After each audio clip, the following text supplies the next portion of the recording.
Hey there, and welcome. I'm Colin, an accredited mental health instructor, and today, the 10th of October, is World Mental Health Day. The theme for this year is Youth and Mental Health in a Changing World. And I'd just like to illustrate just how difficult it is to stay in control in this changing world. And I'd like to give you some illustrations and some examples to reassure you that it's okay.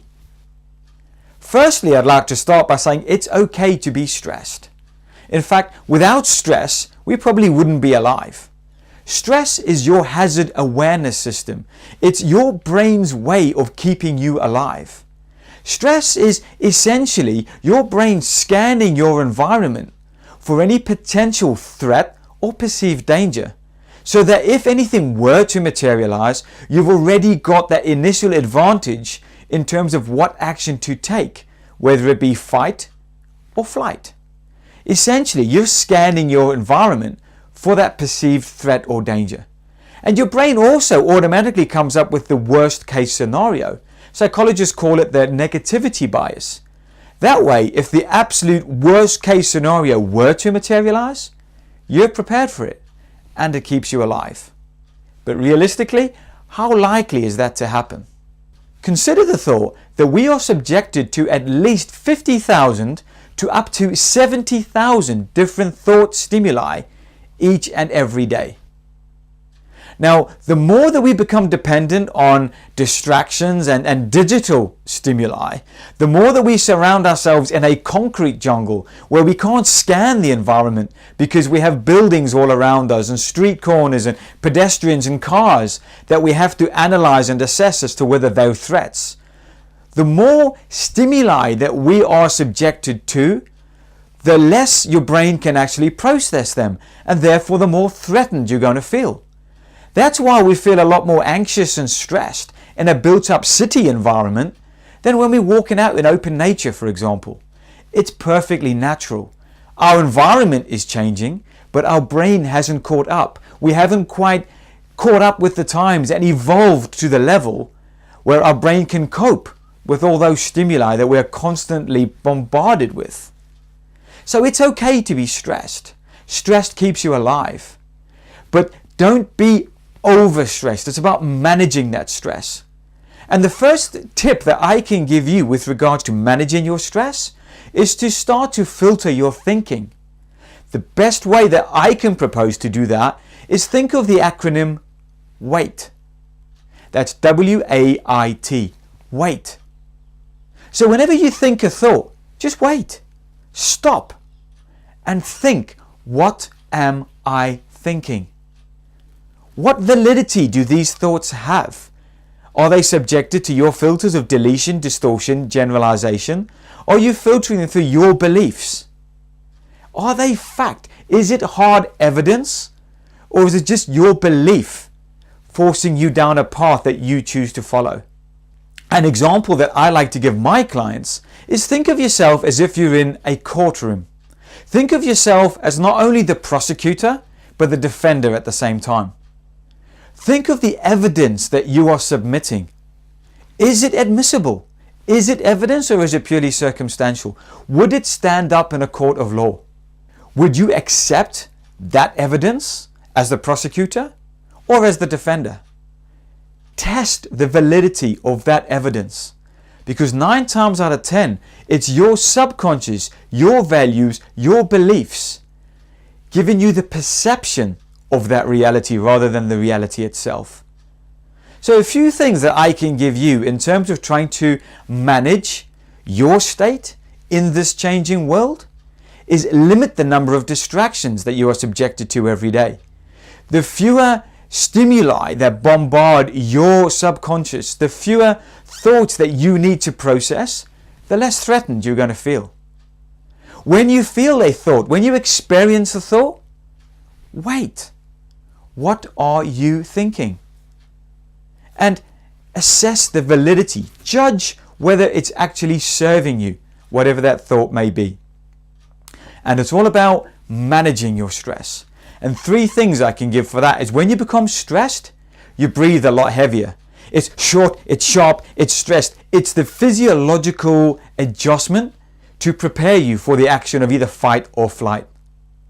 So a good tip to calm yourself and to take back control: breathe deeply.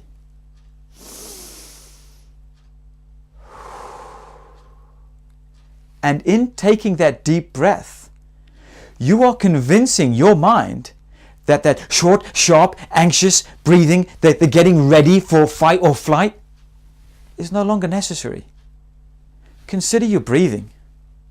The second idea or tip is, when you're stressed, you focus in on the problem. If you're being faced with that saber-toothed tiger, you're going to focus in on it, because your life depends on you being able to react to that situation with which you are faced. So your vision becomes very focused. So try and focus out. Broaden your vision. Look out to the corners. That's why I said earlier, we're a lot more relaxed in open spaces. Look out to the horizon. Look out to the distance. Open your vision. And you'll find you start to relax and you feel a lot more calm. And the third thing that happens in terms of the physiological changes when we're subjected to stress is our hearing. We center in on something. Perhaps it's the crackle or the breaking of a twig because we think it might be a predator approaching. We listen out for that potential threat.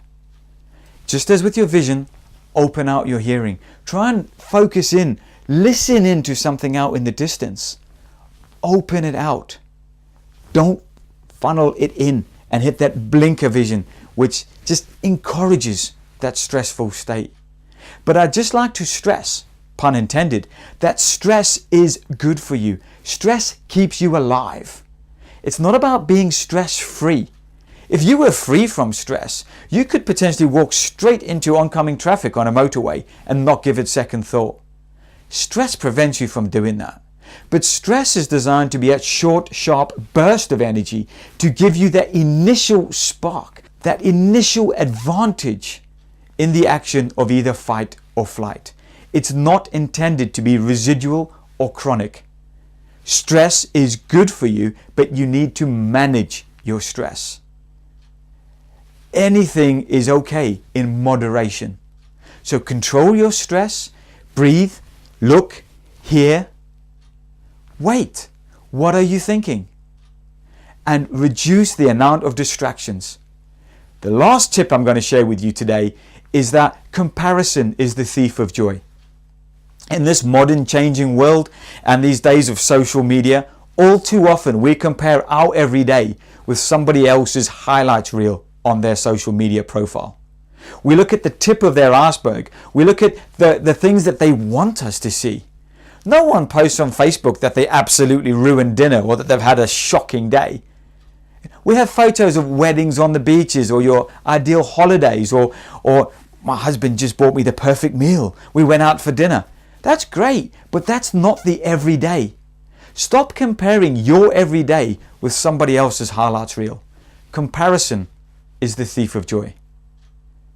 So with those hints, tips, techniques, I hope they've served you. And if you feel that they could serve somebody else, then please feel free to share this video with them. But remember, it's all about managing your state. It's okay to be stressed. It's okay to be anxious. It's okay to be nervous. It's a natural physiological and biological reaction to keep you alive. Don't sweep it under the carpet. Don't dismiss it. Just don't allow it to become chronic. Use these tips and techniques and manage your stress, because it is all about your mental health in this changing world. Have a great day. Happy World Mental Health Day. Until next time, take care and thank you for watching.